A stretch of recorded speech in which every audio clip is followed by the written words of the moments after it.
We hear in today's gospel that Peter really is the focus of the Lord's attention. And the Lord asks a very, very, very important question of his disciples. Who do people say that I am? And it is Peter who gives the right answer on behalf of all the disciples. When Peter proclaims that you are the Christ, you are the Savior.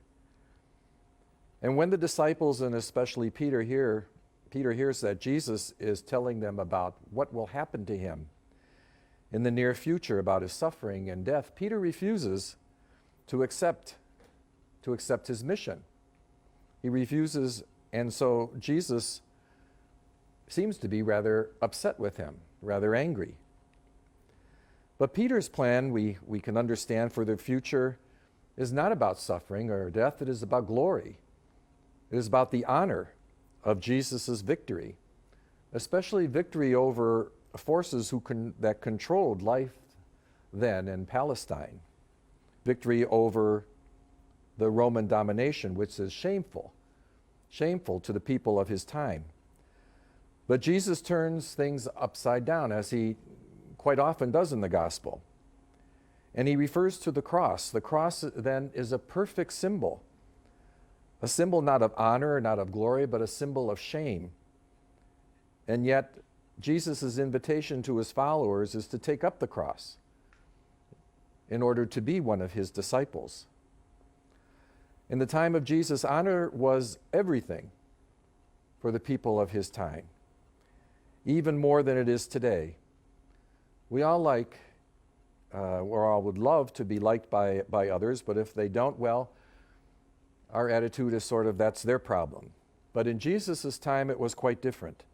To be looked down upon by others for one's behavior or that of one's family or friends caused shame, disgrace, and lost honor would take lots of time to redress.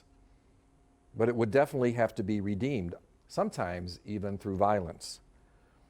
But the cross that Jesus invites us to pick up and carry could be just for us the cross of loss of dignity in our own way, or shame.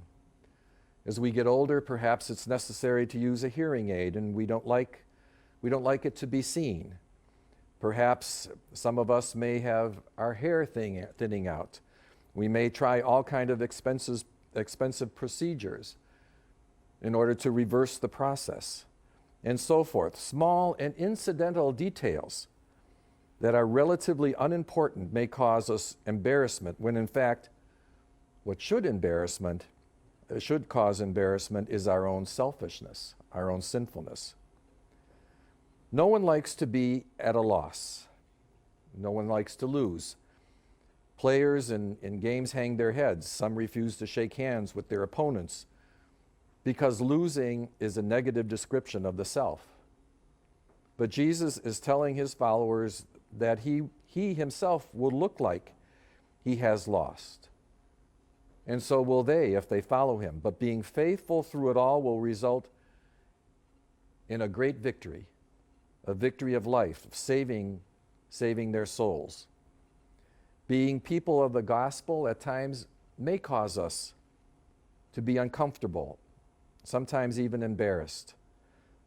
But not surrendering to negativity or paralysis because of our not being perfect and not letting what others think of us just might be the call to a new type of honor that may be pleasing to God and is so important into building his kingdom.